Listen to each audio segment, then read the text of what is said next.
বন্ধুরা, সামনে লোকসভা নির্বাচন। বামেরা গুটি সাজানো শুরু করে দিয়েছে। আপনারা জানেন, অলরেডি গতকাল একটা সমীক্ষায় আপনাদেরকে বলেছিলাম 10টি লোকসভা কেন্দ্রে এবারে বাম জোটের জয় নিশ্চিত। বামেরা আরও 4টি লোকসভা কেন্দ্র নিয়ে ভাবা শুরু করে দিয়েছে, গুটি সাজানো শুরু করে দিয়েছে। এই 4টি লোকসভা কেন্দ্রের কথা আপনাদেরকে বলবো, কেন বামেরা এই 4টি লোকসভা কেন্দ্রে গুটি সাজানো শুরু করে দিয়েছে। দেখুন, এই পঞ্চায়েত নির্বাচন থেকে শুরু হয়েছে, আর বামেরা দেখেছেন একের পর এক আন্দোলন সমাবেশ সংগঠিত করেছে, আর মানুষের সাড়া বামেরা পেয়েছে। এই যে ইনসাফ যাত্রা, এই ইনসাফ যাত্রা কিন্তু আবার প্রমাণ করলো মানুষ বামেদের পাশে রয়েছে। এই ইনসাফ যাত্রা কিন্তু সফল। বামেরা যেই 4টি কেন্দ্র নিয়ে ভাবনা চিন্তা শুরু করেছে, গুটি সাজানো শুরু করেছে, চলুন আলোচনা করা যাক কোন কোন কেন্দ্রে বামেরা গুটি সাজানো শুরু করে দিয়েছে বা জেতার সম্ভাবনা অনেকটাই বেশি রয়েছে, সংগঠন শক্তিশালী করছে বামেরা। চলুন আলোচনা করা যাক। প্রথমেই আলোচনা করব রানাঘাট লোকসভা কেন্দ্র। এই রানাঘাট লোকসভা কেন্দ্রে আপনারা দেখেছেন এবার পঞ্চায়েত নির্বাচনে বামেদের জয় জয়কার। বিভিন্ন দিকে দেখেছেন বামেদের জয় জয়কার। তাই বামেরা কিন্তু এই রানাঘাট লোকসভা কেন্দ্রটা নিয়ে ভাবনা চিন্তা শুরু করে দিয়েছে। বাম, আইএসএফ, কংগ্রেস যখন একসঙ্গে রয়েছে, একটা হাড্ডাহাড্ডি লড়াই হওয়ার সম্ভাবনা রয়েছে। উড়িয়ে দেওয়া যাচ্ছে না যে বাম জোট এই রানাঘাট লোকসভা কেন্দ্র জিততে পারবে না। আপনারা দেখে নেবেন বিজেপিকে অনেকটাই পিছনে ফেলে দেবে। এরপরে যেই লোকসভা কেন্দ্রটা নিয়ে আলোচনা করব, ওই লোকসভা কেন্দ্রের মানুষকে এবারে ভাবতে হবে। আমি ব্যারাকপুর লোকসভা কেন্দ্রের কথা বলছি। অর্জুন সিং বিজেপিতে ছিলেন, জিতে গিয়েছিলেন গতবারে। আপনারা দেখেছেন, খেলা দেখেছেন, কখনো বিজেপি কখনো টিএমসি। মানুষ কনফিউজড অ্যাকচুয়ালি ভোট দিয়েছিল কাকে, কাকে ওখান থেকে প্রার্থী বানিয়েছিল, কাকে ওখান থেকে জিতিয়েছিল, বিজেপিকে না টিএমসিকে। সত্যিই ওখানকার মানুষ কনফিউজড। আপনারা দেখেছেন কাকিনাড়াতে একের পর এক চট কারখানা বন্ধ হতে দেখেছেন। প্রায় 4 লক্ষ শ্রমিক কাজ হারাতে বসেছে। বিজেপির কোনো হেলদোল দেখেছেন? সংগঠনের মধ্যে ভাঙন দেখা দিয়েছে বিজেপির। এই ব্যারাকপুর লোকসভা কেন্দ্রে আপনারা কটা আন্দোলন দেখেছেন টিএমসি সরকারের বিরুদ্ধে? বিজেপি সংগঠিত করেছে। শুধু দেখেছেন বিজেপির মধ্যে মারামারি, খাওয়া খাই, এইসবই চলেছে। একের পর এক কারখানা বন্ধ হচ্ছে। এদিকে দেখুন বিজেপির এমপিগুলো, টিএমসির এমপিগুলো পকেট ভরতে ব্যস্ত। 2019-এ বামেরা 1,17,000-এর মতো ভোট পেয়েছিল। ভোট পার্সেন্টেজ অনেকটাই কমে গিয়েছে, যেই ভোট পার্সেন্টেজটা বিজেপির দখলে চলে গিয়েছে। এবার পঞ্চায়েত নির্বাচনে আপনারা দেখেছেন বিজেপির ধস নেমেছে, কত ভোট পার্সেন্টেজ কমে গিয়েছে। বামেদের উত্থান ঘটেছে, বামেদের উন্নতি ঘটেছে ওই কেন্দ্র থেকে। গার্গী চ্যাটার্জি দারুণভাবে কাজ করছেন। তাই বামেরা কিন্তু এই ব্যারাকপুর লোকসভা কেন্দ্রটার দিকে নজর রেখেছে এবং পাখির চোখ দেখছে। এবারে হাড্ডাহাড্ডি লড়াই আপনারা বাম জোট দেখতে পাবেন এই ব্যারাকপুর কেন্দ্রে দিচ্ছে। এরপরে আলোচনা করব বর্ধমান পূর্ব লোকসভা কেন্দ্র। এই বর্ধমান পূর্ব লোকসভা কেন্দ্রের দিকে কিন্তু বামেদের নজর রয়েছে। আপনারা জানেন 2014-তেও 4,60,000-এর মতো ভোট পেয়েছিল বামেরা। সেখানে 2019-এ 1,76,000-এর কাছাকাছি ভোট পেয়েছে, আর বাদবাকি ভোটটা গিয়েছিল বিজেপির দখলে। 2019-এ সুনীল কুমার মণ্ডল টিএমসির এমপি ওখান থেকে জিতেছিলেন। বর্ধমান পূর্ব লোকসভা কেন্দ্রের মানুষরা জানে কি কাজ ওখানে হয়েছে।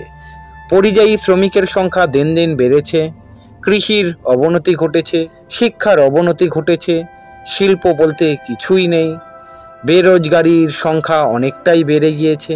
কিন্তু এবারে টিএমসি হাড়ে হাড়ে টের পাচ্ছে এই সুনীল কুমার মণ্ডলকে যদি ওখান থেকে দাঁড় করায় তাহলে টিএমসি আবার হারতে পারে। তাই এবারে বোধহয় এই সুনীল কুমার মণ্ডলকে টিএমসি আর প্রার্থী বানাবে না। যাই হোক, বামেদের ভোট পার্সেন্টেজ আপনারা দেখেছেন, পঞ্চায়েত নির্বাচনে দেখেছেন অনেকটাই বেড়েছে। বিজেপির উত্থান 2019-এ ঘটেছিল, কিন্তু ধীরে ধীরে ফিকে পড়ে গিয়েছে। আপনাদের কাছে একটা প্রশ্ন করতে চাই, গত 5 বছরে এই বর্ধমান পূর্ব লোকসভা কেন্দ্র থেকে বিজেপি টিএমসির বিরুদ্ধে কটা আন্দোলন করেছে, কটা প্রতিবাদ সভা করেছে? আপনাদেরকে জিজ্ঞাসা করছি।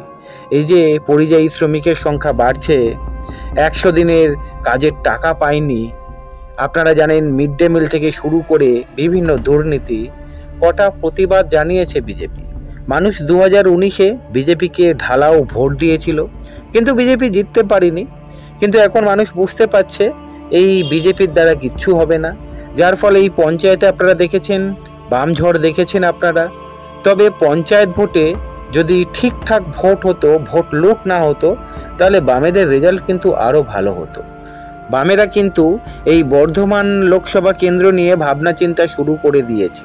তাই অনুমান করা যেতে পারে এবারে হাড্ডাহাড্ডির লড়াই কিন্তু আপনারা দেখতে পাবেন, কারণ বাম কংগ্রেস আইএসএফ একসঙ্গে লড়ছে। আর বাম কংগ্রেস আইএসএফ যখন একসঙ্গে লড়ছে, তার মানে আপনারা শক্তিশালী একটা জোট বলতে পারেন, যেটা বর্ধমান পূর্ব লোকসভা কেন্দ্রে এবারে দেখবেন। আরেকটি লোকসভা কেন্দ্র নিয়ে আলোচনা করব, বর্ধমান দুর্গাপুর লোকসভা কেন্দ্র। আপনারা জানেন সুরেন্দ্রজিৎ সিং আলুওয়ালা এখান থেকে দাঁড়িয়েছিলেন, তারপর থেকে ওনার কিন্তু কোনো টিকিটই পাওয়া যায়নি এই বর্ধমান দুর্গাপুর লোকসভা কেন্দ্রে।